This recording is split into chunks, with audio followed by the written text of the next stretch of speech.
Good morning, everyone. I am Upasna from Thai. And before we launch, I will still give this another few seconds for more people to join. I know some of you have joined already, but let's just give it a few more seconds.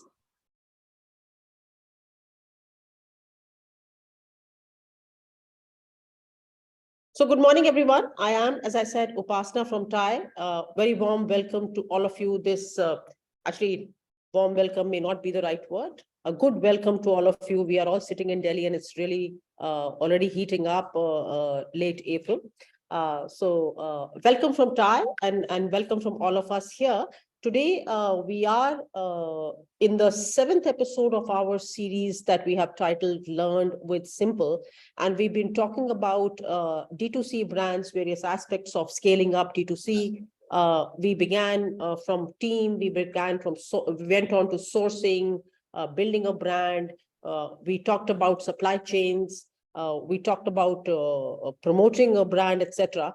And now we find ourselves at a critical stage where we all, and I think most of you as brands are dealing with this elephant in the room that we call RTO, return to origin. It's a problem that we have a wonderful panel that is going to talk about in terms of how companies are dealing with and how they are dealing with this at a specific company level. So we have with us Devika Srimal Bapna, who's the Chief Product Officer at Faballey, and we have Chetan Siyal, who is the Chief Marketing Officer at Snitch. And they are moderated by Shivam Dang. Shivam is the business development head at Simpl, and he will be moderating this one. We'll be getting to hear more and more about it. Before taking any time away from this, over to Shivam, Chetan, and Devika. Thanks so much, Upasna. Thanks for that introduction. Super excited to be here, guys. And thank you so much for joining in. Devika, Chetan, thanks so much for taking out time. You guys are the expert. I'm just going to be asking the questions on behalf of the audience, right? But the true value will come from your experience and what you guys have been doing in your relevant industries, right? And your respective companies. So let's just quickly start with intros so that our audience know about you guys. Devika, why don't we start with you quickly? Just your background, your company, and then we can move on to Chetan. Sure. Thank you, Pasna. Thank you, Shivam, and hi everyone. So I'm Devika, and I'm the Chief Product Officer for brands called Faballey and India. These are women's apparel brands. So we're a house of brands called High Street Essentials is the company. And we're digitally native, but we are both 50% is the business is online and 50% is offline. So it's an interesting mix channel-wise. And one is an ethnic wear, and that's India, and one is our Western wear brand called Faballey. Great Awesome. to be here. Yeah. Thanks so much, Devika. Chetan, why don't you go ahead and introduce yourself and your brand? Right. Shivam, thank you. Upasna, thank you. This is Chetan here. So I'm the Chief Marketing Officer at Snitch. We are a fast fashion menswear brand, made in India, made for the world. And yeah, we've been in the industry for the last 2.5 years. We are a pandemic baby, and we are proud to be calling ourselves a pandemic baby. That's where we've begun our journey. And we are where we are today. We've grown exponentially in the last 2 years. And yeah. Nice. I like that term, pandemic baby. I've seen this in the last 10 years, at least in the ecosystem, that every time there's a recession or a funding winter or, something like pandemic comes, there are amazing startups that come out of it, right? And Snitch is one of the testaments of that. Right. So before we delve deeper, just for the audience sake and, just for myself as well, let's just set the context. Devika, would you mind taking us through what does RTO mean, right? A lot of people have different assumptions about RTOs. Let's just clarify that what is RTO? Sure. So RTO stands for Return to Origin. And essentially, it's basically a leakage in your sale journey from it's any order that has not been received or delivered to the customer. So it can be due to a variety of reasons, but essentially it's an order that you had first hit your panel, the customer did check out, but eventually that sale has not happened. And we can dig deeper into why that leakage has happened. But essentially what is annoying, obviously, on the business side or as a seller is it's just loss of business. And for sometimes reasons you can't even control. Just a summary of that. True that. No, thanks for that, Devika. Chetan, maybe dwelling deeper into the same, just understanding your thoughts on why do you think RTO is such an important metrics, and why do everyone in the D2C ecosystem keeps talking about how do we reduce RTO? Why is it so important for us? Right. See, one of the most important reason RTO is it's hitting your bottom line directly. We might not see it immediately, but in the long run, that hits your bottom line. Right now, like Devika rightly mentioned, numerous reasons of RTOs wherein you're spending way too much on the marketing, on your shipping, logistics, and at the end of the day, it's just a burn for the company. So yeah, and it's going to pinch you hard, really hard, and that's you have to control to be somewhere profitable or to grow. If not, you're just going to get deeper and deeper into this loophole and without taking any measures or control factors over here, and it's just going to get deeper for you. So yeah, it is really important to take control of this. True that. And do you think that it is important for a D2C brand to look at RTO from the beginning, or should they first focus on just acquiring more customers and just growing the business and maybe look at RTO at the later point of time? I think people who know of it or are aware of it should start taking steps from the initial stage itself. There's no point burning that money and then trying to take precautions for it. I think precautions are better than cure. So just start from day one. Don't even go behind chasing customers, and you're confident that, oh, I've acquired 1,000 orders today, but what's the point of finding back to your warehouse? So it's just depressing and demotivating. No, that's true. And Devika, Faballey has been in the industry for way longer, right? And you Almost guys, a decade. Yeah, almost a decade. And back then, the D2C wasn't as hyped as it is today, right? Because the opportunity today is very different as compared to what it was then. So how have you seen the trends change in the last, maybe 10 years for Faballey at least? That how has the RTO trends been different? sure.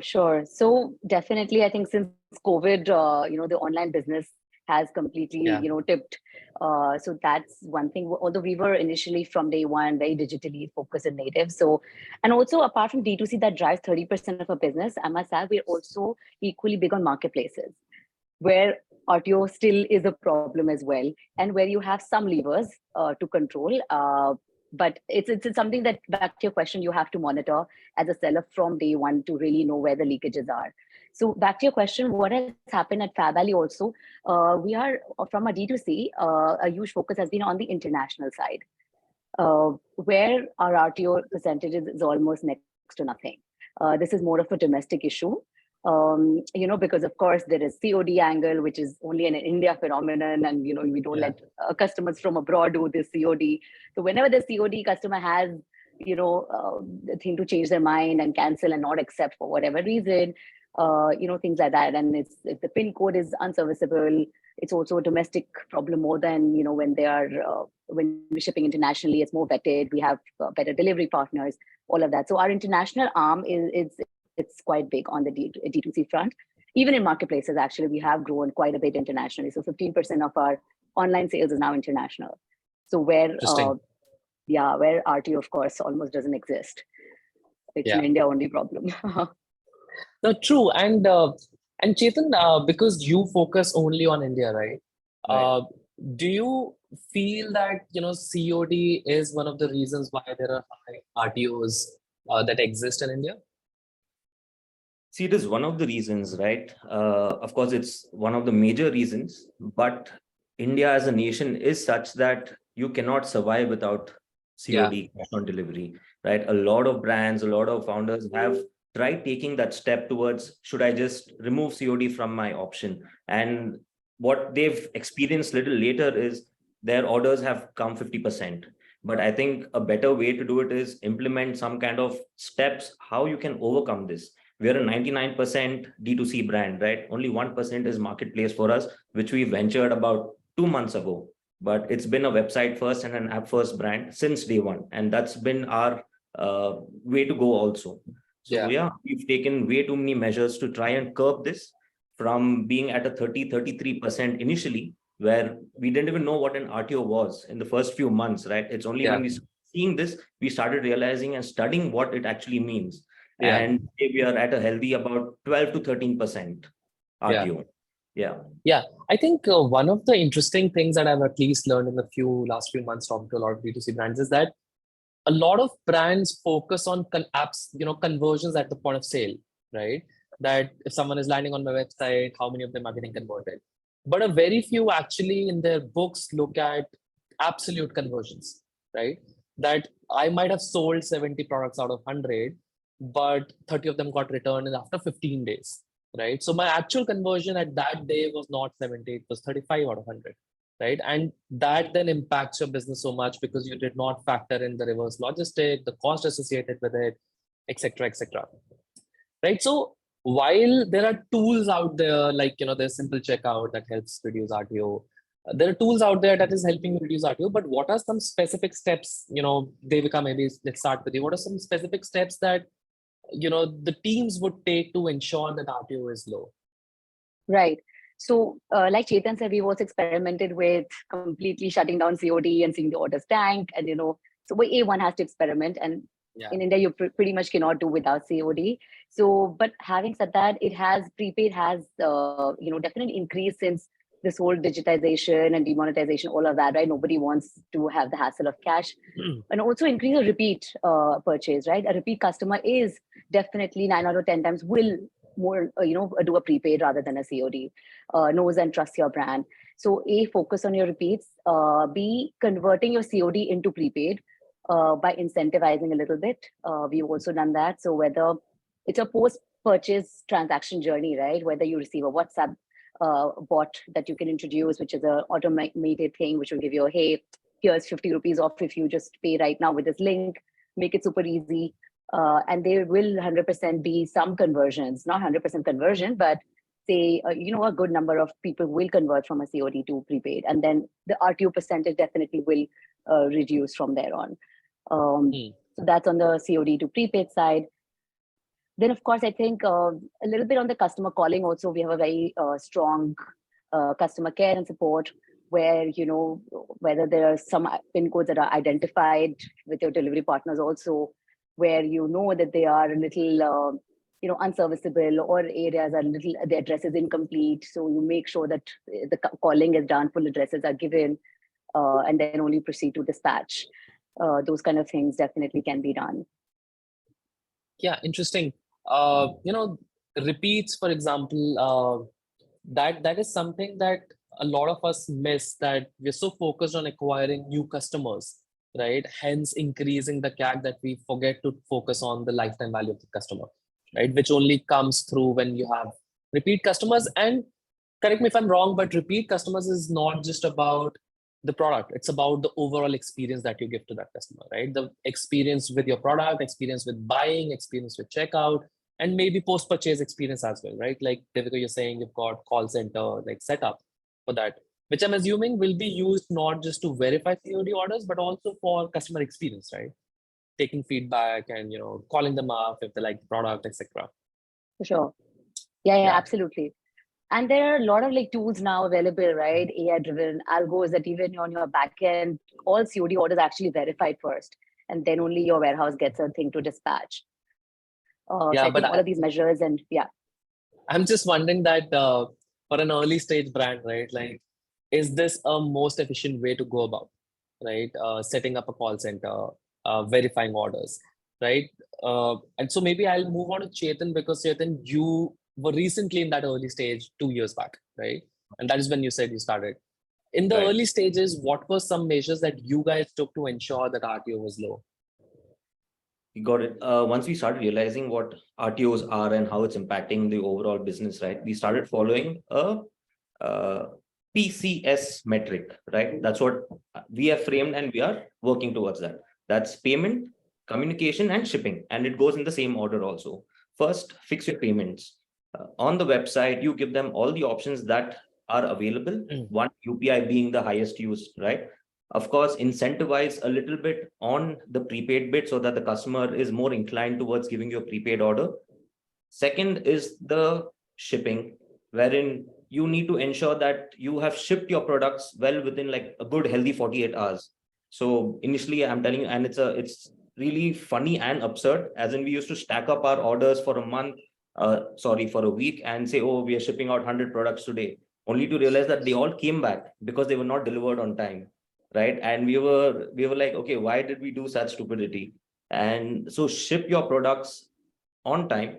And the last one being the communication bit. If your customer is informed at every level, do not bombard the customer with messages across platforms, but choose your platforms wisely as to where the customer is. Like if your open rates on WhatsApp today are much higher than an email, nobody even sees an email, it all goes into spams or promotions. If you are informed that my order is out for delivery today, or if you're not available, can I reschedule this? And I think you will curb a lot of RTOs. At least you will see a difference of 20 to 25% for sure. Interesting. That's very interesting. And Devika, for you guys, you are into accessories and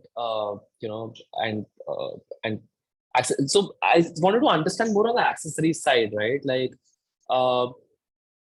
the average ticket size in accessories is very low, right? And that's Correct. my assumption. Sorry, correct me if I'm making that assumption wrong, but it's typically 1,000 rupees or even lower in accessories. And if that returns to origin, right? Is there a difference between the cost to the company that you incur for a low ticket item versus a high ticket item, or the impact that it creates? Like, I'm just trying to understand, are brands happy to return or get the orders back if it's a high ticket value versus a low ticket value, or the impact being driven is the same across? Okay, sure. So for our company, actually, it's largely apparel. We do accessories like jewelry, little bit bags, but it's very, very small, like not even 1 or 2% of the overall business. Okay. But we did dabble into skincare, which is actually a beautiful category because returns, you don't take on skincare. RTO can still happen because of various delivery issues and things like that, sure. Yeah. But you do, just customer returns based on choice or, size and fit, which is of course the case in apparel, both for Chetan's and my business, that doesn't happen.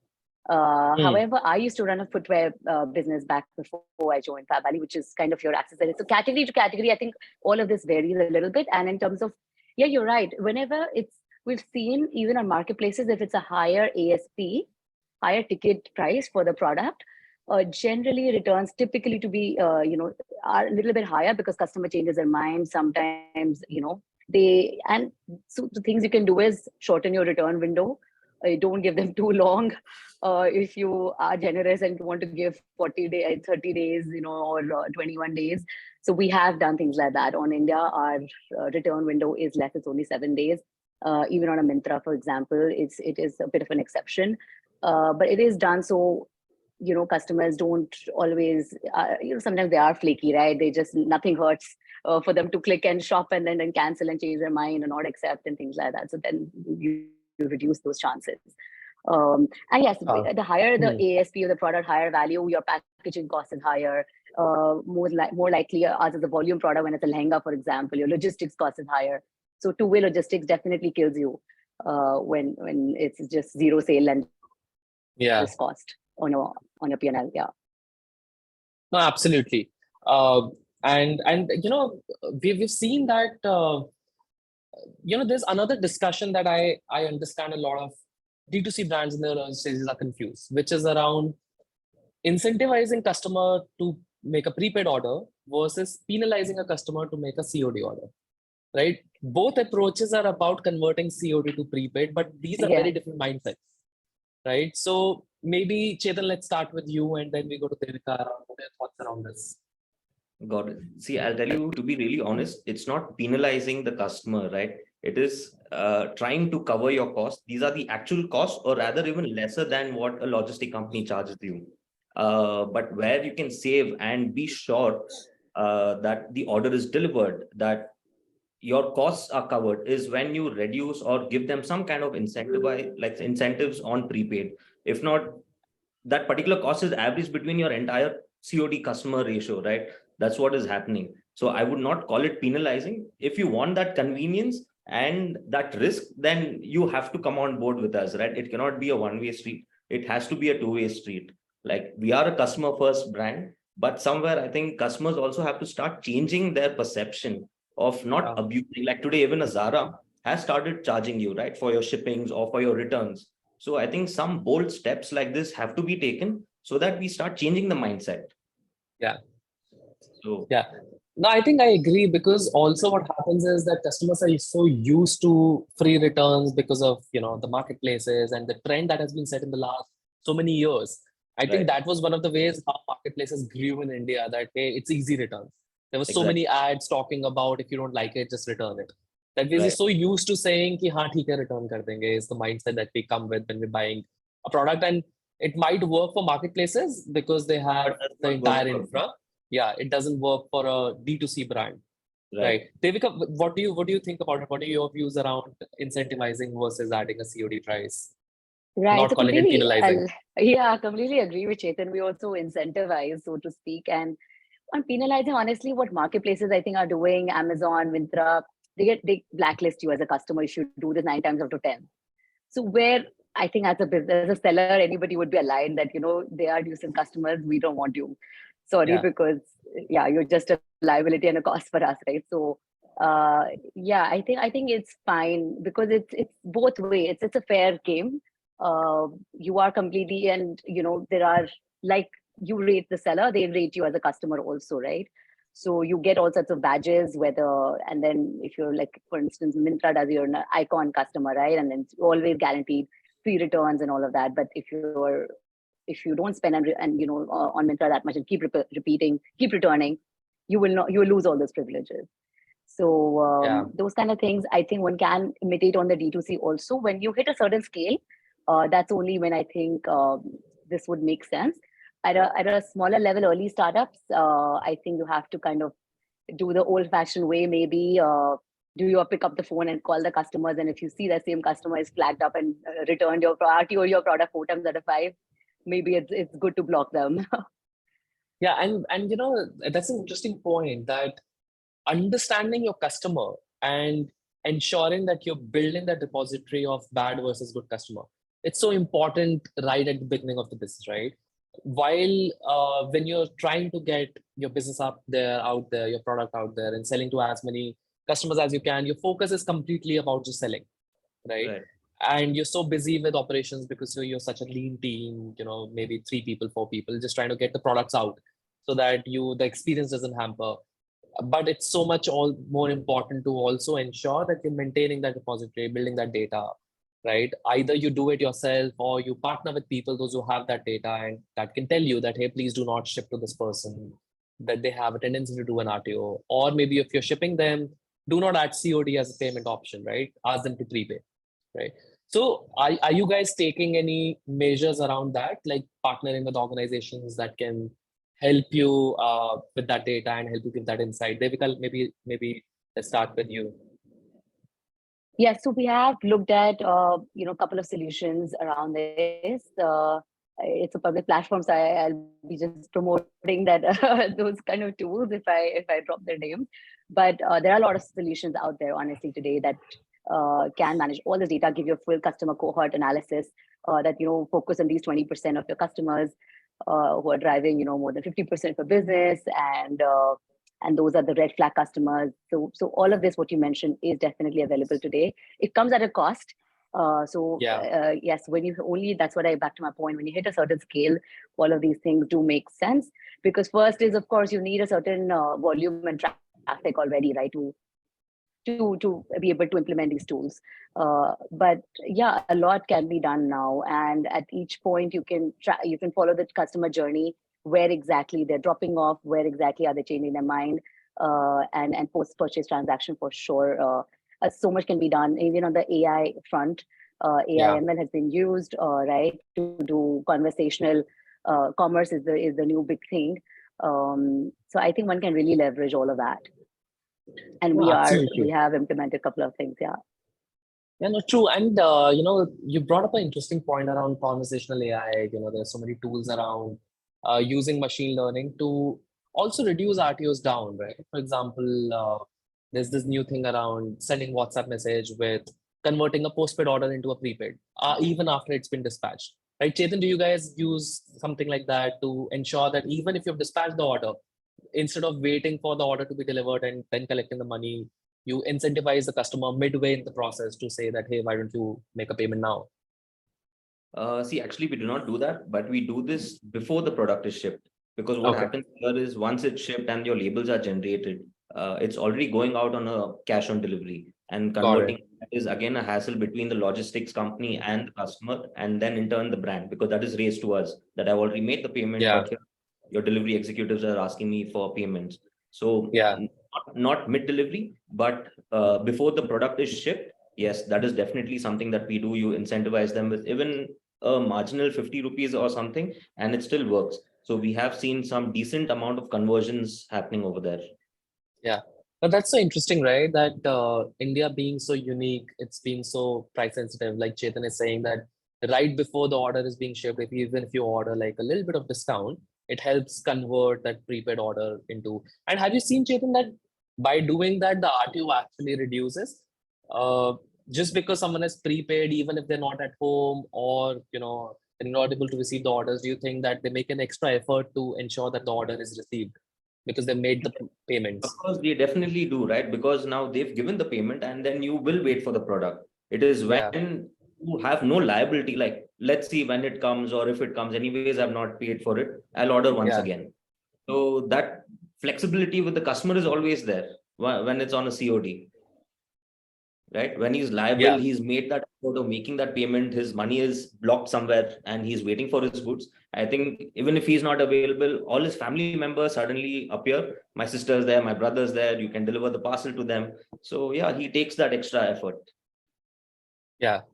No, that's absolutely true. And do you guys also feel that somewhere trust is a big factor? Trust among the consumers for the brand is a big factor for RTO. Do you think that spending a little bit of effort to build that trust with your consumer by different means, which can be through product, which can be through experience, which can be through multiple other ways, that helps reduce RTO down? Devika, what are your views on this?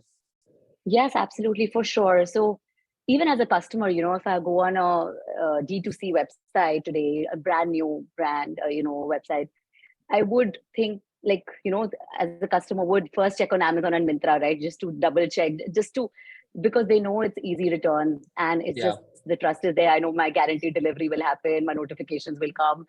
I don't have to think twice about it. I just order but with the new brand, the trust issue is definitely there. The first time customer. Once you've got that trust, that fine, I had a beautiful experience, then you don't mind shopping directly also. And then of course, D2C will try and get you back, give you all sorts of incentives and offers to shop directly from them rather than a marketplace. Yeah. I trust is huge. Without trust, I think even a smaller ticket. Back to your point on the ticket size, it matters because if I have to put say under $1,000, depends obviously what kind of product and positioning it is. But it's largely okay. I wouldn't think twice. But the minute it goes a little, 1,000 to say 2,500 and 5,000 plus over a Lux product, it's very hard to sell to convert a first-time customer. Why should anyone pay you, that kind of money without knowing that is it good quality? Is it going to come on time? Yeah. All of that. Trust is Absolutely. huge. Yeah, Chetan, I'm assuming it's the same with you guys too, right? That trust is very important to reduce RTOs down. But I would love to understand that what are various things that you feel contribute to building that trust? It's not just the product, we all know that, right? Product Right. is very important, right? But what are some other little factors that we might just ignore, but do contribute in building trust with the consumer? Got it. See, now there are multiple factors of building trust, right? One is the experience. Of course, if somebody has experienced your website, it's the kind of journeys that you make them experience, which will help in building trust to a certain extent. But something else that has worked really well for us is micro influencers rather than macro, right? What we've started doing is making our own customers brand ambassadors.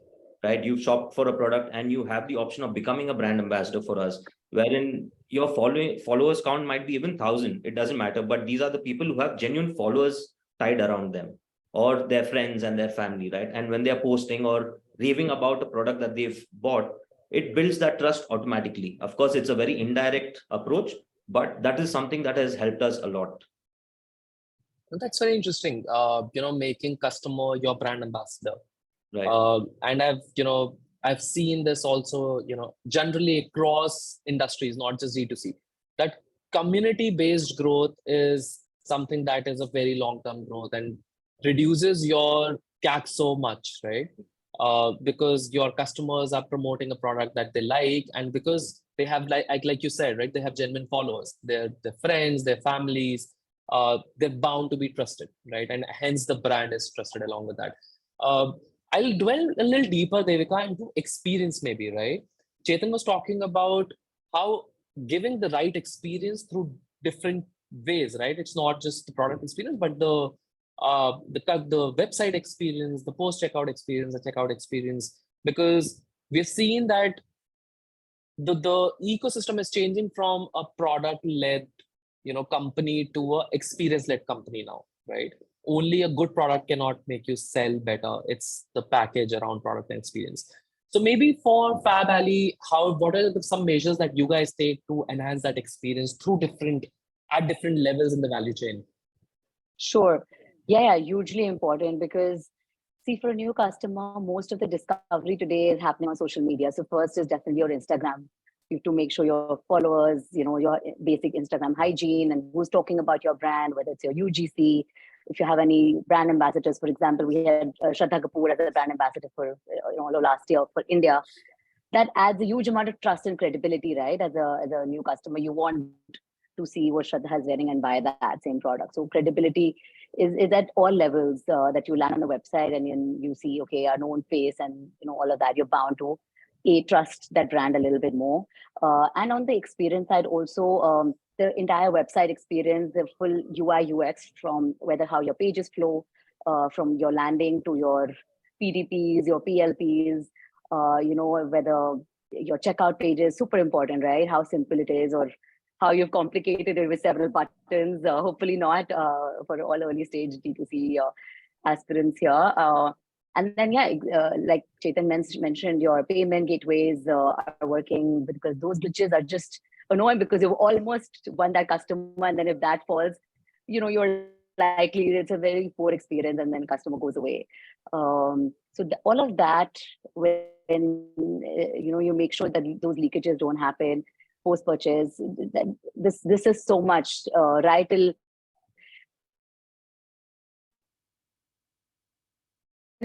from the time discover the brand. Devika, I think we're losing you in between. Is it just me, or Chetan, can you hear her properly? I cannot hear her. Okay. I think her screen has frozen. Yeah.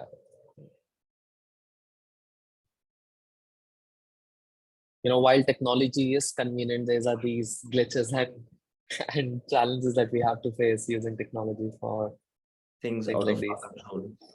Yeah. No, we'll wait for her to come back. But Chetan, in the meanwhile, would love to understand what were your RTOs when you started. Like, if it's okay for you to share that, were they really high, and how did you get them down if they were really high, or were you able to manage them at a reasonable stage right from the beginning?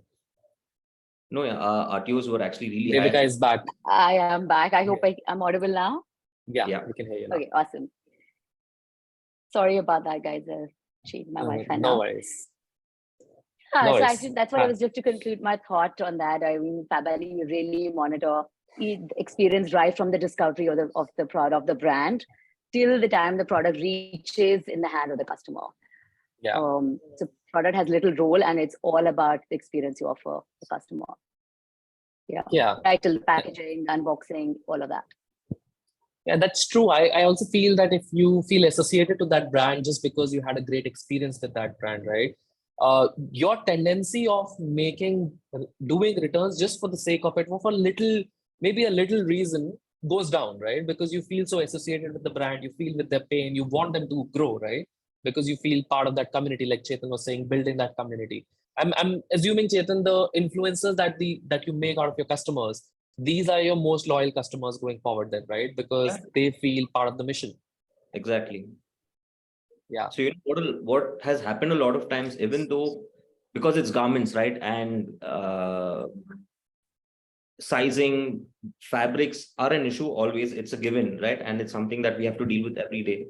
But what this has led to is, even if a particular product is a misfit for you, let's say if it has turned out a little smaller than expected, the customer is so loyal that no worries, I'll pass it on to my brother or I'll gift it to my friend. So that has happened. And they've literally called us and told us this, or emailed us, or put in a review that, okay, it didn't fit, but still I've passed it on to XYZ, which is a win for us. Yeah, I think this passing on culture is also very unique to India, right? Like we've seen this, that just because we are driven by communities, we feel that, hey, we can pass on a product which can help someone else or maybe would suit someone else better. We do that, right? And it's so interesting to see that even the customers doing that instead of returning the product, and all because they feel connected to the brand, right? And I've done that personally, right? Like when I like a brand and if I've shopped from that brand, I keep talking about it with everyone that I meet, right? Sometimes people ask me that if I charge for all of this because I talk about so many brands every time I use. And I'm just like, I feel associated with that brand. I feel that that brand gave me such a nice experience that I won't tell others. Right. Yeah. So Chetan, Shame we only do women's wear, Shivam. Yeah.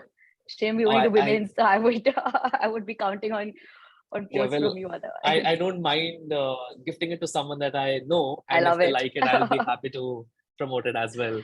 Awesome, awesome. That's great. That's the least I can do to support this ecosystem, and especially the Indian D2C brands. So Chetan, coming back to the topic that we're discussing, while Devika was rejoining. So what are your thoughts on that, Chetan? Shivam, if you could just repeat that question. Sure. Just let me just review. Yeah, so we were talking about.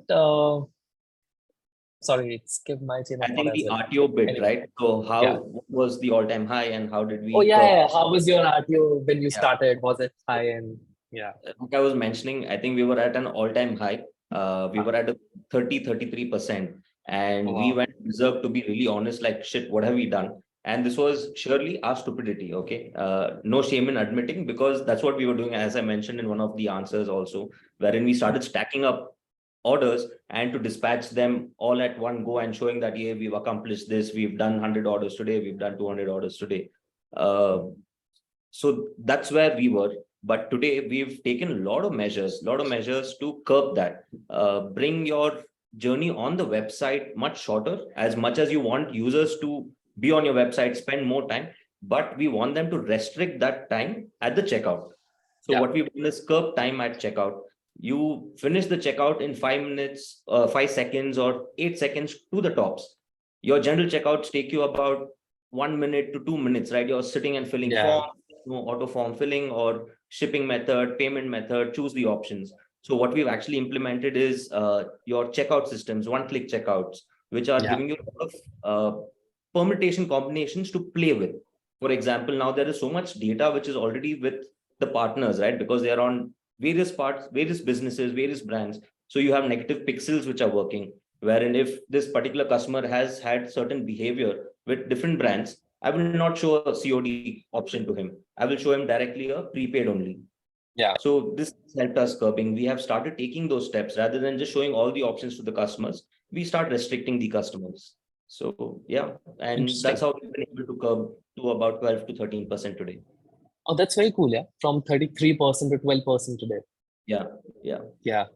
Devika, has the trend been similar for you when you guys started? And your timeline is way before Chetan's. Right?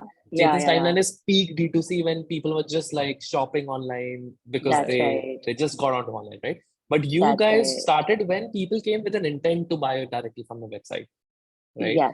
As compared to today. So have you seen the RTOs go up since then? And then what did you do to reduce them down, or have they been stagnated since then?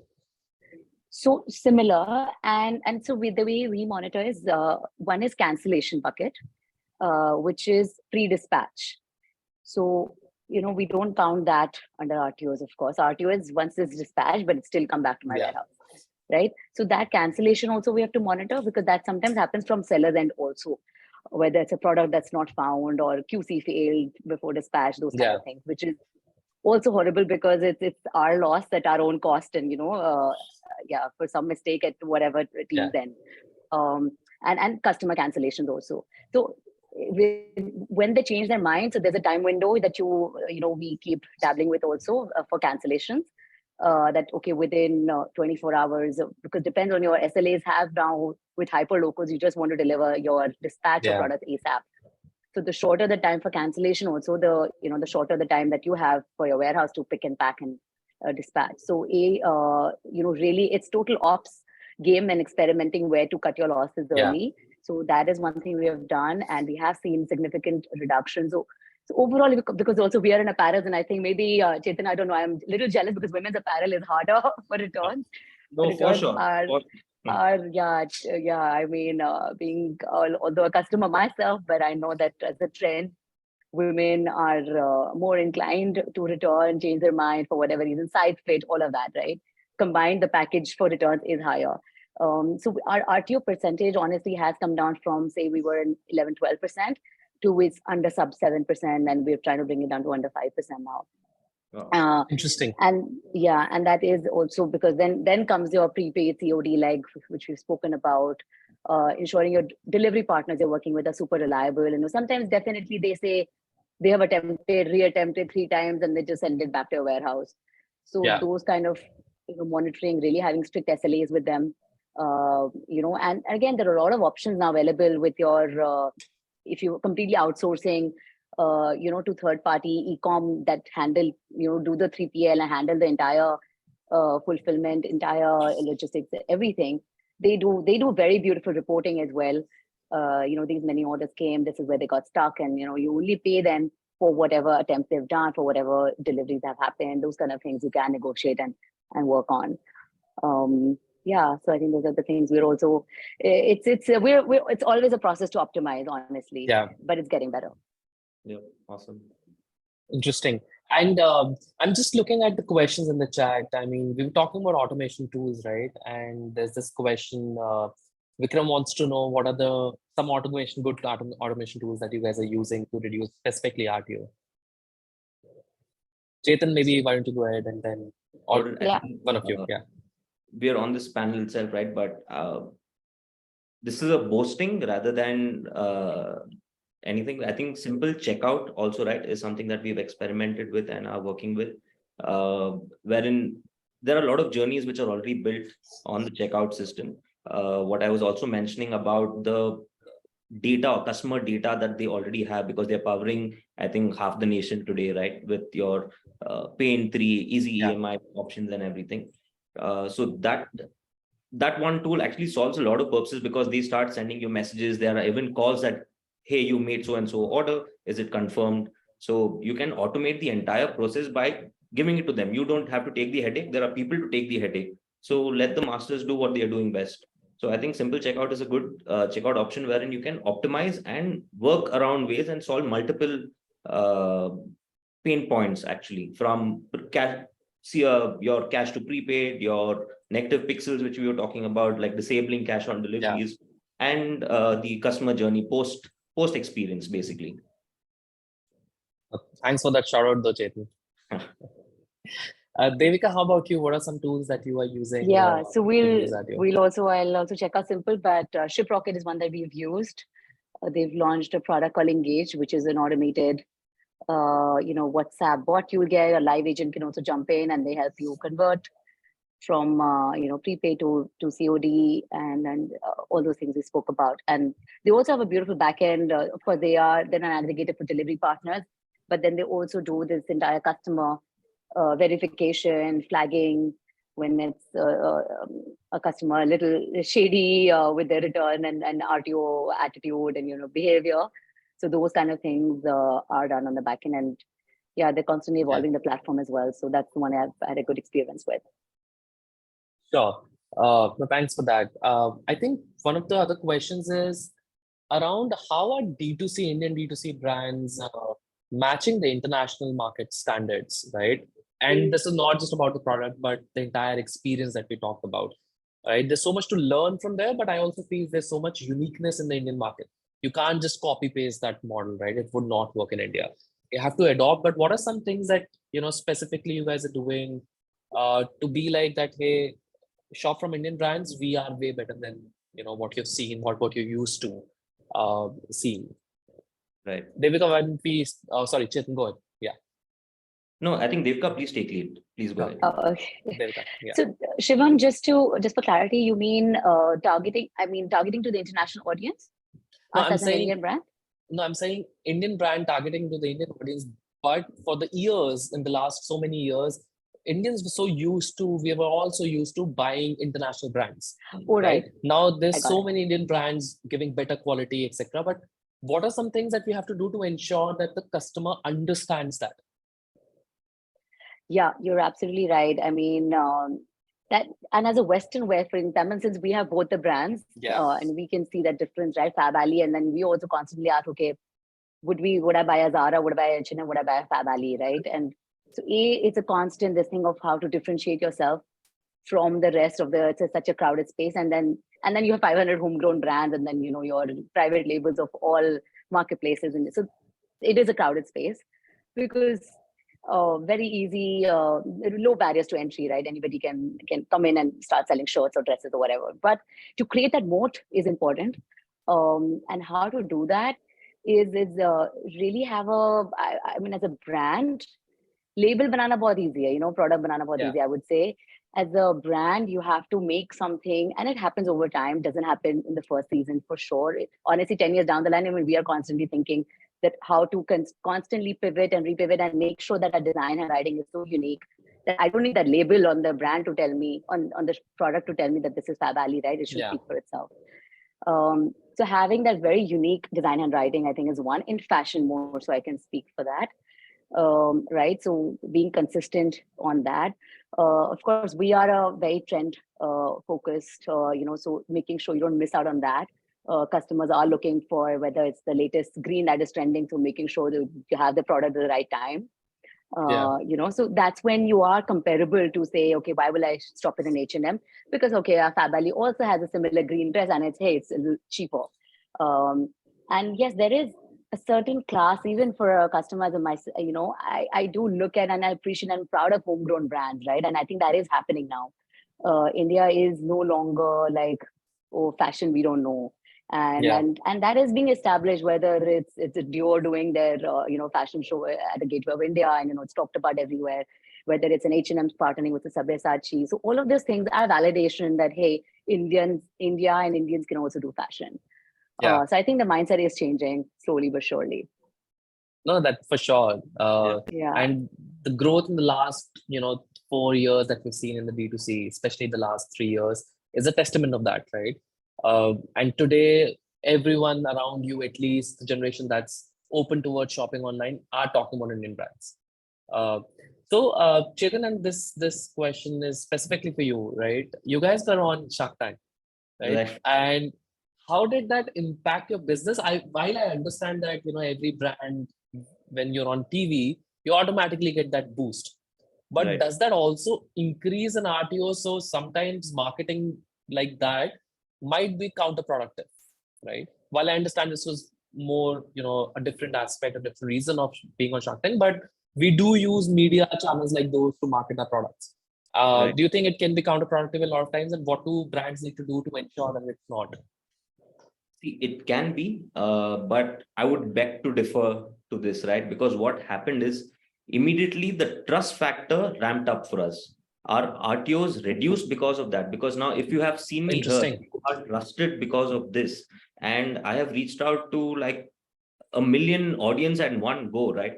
So the trust factor automatically ramped up. What spends we were doing on branding had to be minimized because we've got that mileage from here.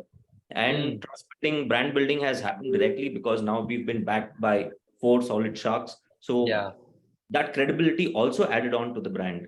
And it has helped us curb and reduce RTOs rather, or at least stay consistent and not increase, even though that the counts have gone up. Of course, the common thing would have been that, oh, now my RTOs are also going to go up. But the measures being in place and not just open up and let the orders flush in and start just dispatching or go beyond your standard protocols, right? We didn't do that. We stayed to our ground, we held our ground, and we took those mechanisms ahead. So it actually worked in our favor. So coming back to the point that trust is that important, right? Being on Shark Tank gave you that boost in the trust and hence reducing the RTOs, right? 100%. Like Devika was saying, using a celebrity to boost that trust, right? Right. Uh, Yeah. yeah. And while Devika was talking about trends, I was just very curious to understand, how do you guys stay updated with the trends? Like, what are steps that you have to take to design your next collection, maybe, right? How do you conduct your customer interviews? What are some parameters that goes around deciding, what are the products, and, design thinking and all of that are part of the process. But what are some measures that you guys take to ensure that you are always updated with the trend and your consumers look forward to your next collection? Yeah. Chetan, would you like to start? And Sure. So, Shivam, there's a lot of study that goes on, right? Like you have pages and pages that are doing trend reports today, wherein you can study what is the trend for the next season. But for us, we are not a season brand, right? We are a seasonless brand, all season. So basically, I do not have a summer collection, winter collection, or an autumn winter, any of that sort, right? So for us, just staying on top of trends in terms of what's happening, what are our competitors internationally, because not here everyone's doing what everybody's doing, right? And how we want to stand apart is bringing the international style, fashion, and it's a runway brand. So you bring those, implement those, and the key fast turnaround of styles, fashion, from conceptualization to production and to the customer, right? Now that gap is somewhere that we have fixed and try to minimize it as much as possible. Like our turnaround times to bringing styles is about 20 to 30 days tops. And that's where we've been able to stay on top of trends. Like this works, test the market. Okay, do a better production on this. If it doesn't work, fine, just sell this out. And then you start working towards other things. Yeah, no, absolutely. That's very interesting.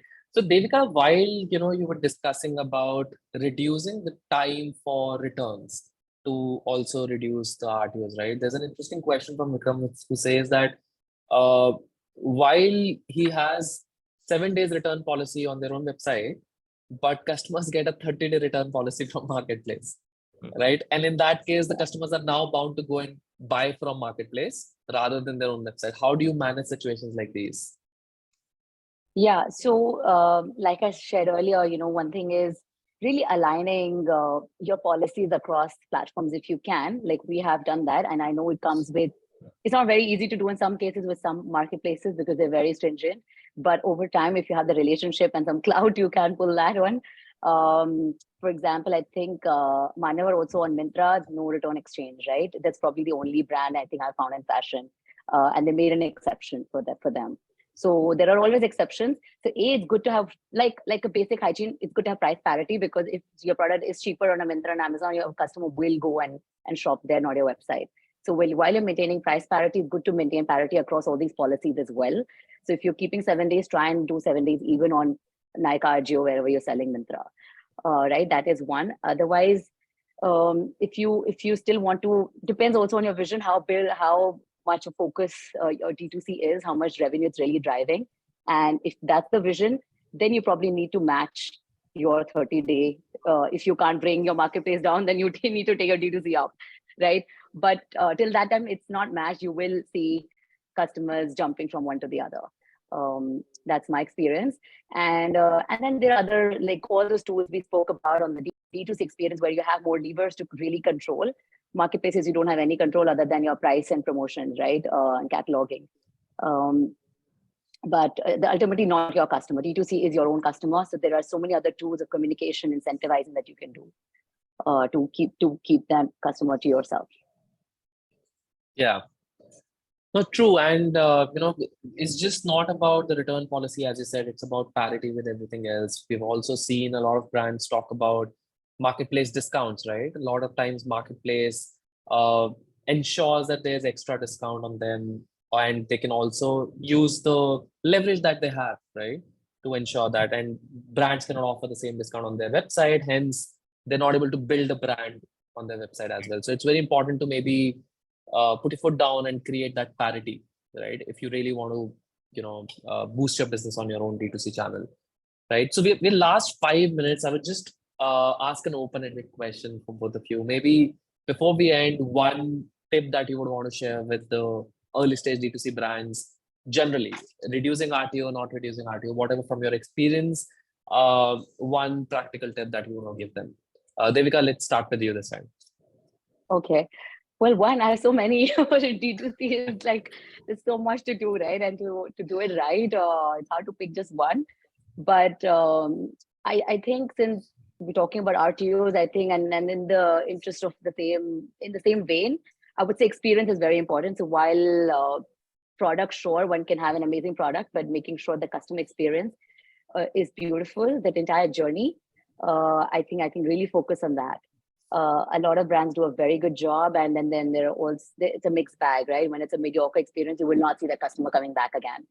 And that, if you have your repeats strong and you know, that really reduces your CAC and you will see a better PNL. Otherwise, it's very hard to make money on D2C. Yeah. In a nutshell. Right. No, absolutely. Thanks for that. Chetan, how about you? See, it's very simple, right? One is stay your ground, work towards profitability, and don't follow the herd mentality. When I say this, or to elaborate further, is if certain things do not make business sense for you, put your foot down and work towards profitability. You know that at the end of the day, if I am not going to make money, there's no point of doing the business. You cannot be a pizza, always satisfying people, right? So somewhere like we spoke about the 30-day return versus a 7-day return on your website, wherein talk to marketplaces, or at least come to a middle ground between both, have that balance between both things. But don't abuse, or just because he's doing it and see his sales, but at the back of his operations, only he knows what he's actually going through. The numbers outside might look very fancy and very tempting, but I think behind the scenes are very different. So I think we need to be sure of where we want to head. And yeah, stay your ground is all I can say. Work towards profitability at all costs. So sustainable growth versus boosted up growth, which is not sustainable. 100%. Yeah, investors are looking for that only today. Yeah. No, that's true. That's actually very true. A lot of D2C investments have happened in the last few years. However, given everyone's hearing about this winter, the funding winter, the investors are also more cautious about looking at the sustainability of that brand rather than just acquiring customer with huge CAC and then not having a LTV plan for it. Exactly. Yeah. No, cool. I think we're over now done the time. Thank you so much, Chetan, Devika. Very insightful. I learned a lot of things. I'm hoping the audience learned a lot. Upasna, over to you. Any last words, closing remarks? No, this was actually very exciting. And I think straight from the heart and very easy as you began, conversational, which is what brought out the insights. I think I don't know about any of you or Shivam. At least I, as a complete rank outsider, really learned. Really not even learned. I think I just got in some really critical insights. Thank you very much, Chetan and Devika. Thank you, Shivam, for being with us. And thank you everyone for participating today. We will soon be coming back to you with the next sort of episode of this series. Thank you for joining. Thank you so much. Thank you. Thank you for having us. Thanks, Shivam. Bye. Thank you, Bapna. Bye, Chetna. Bye.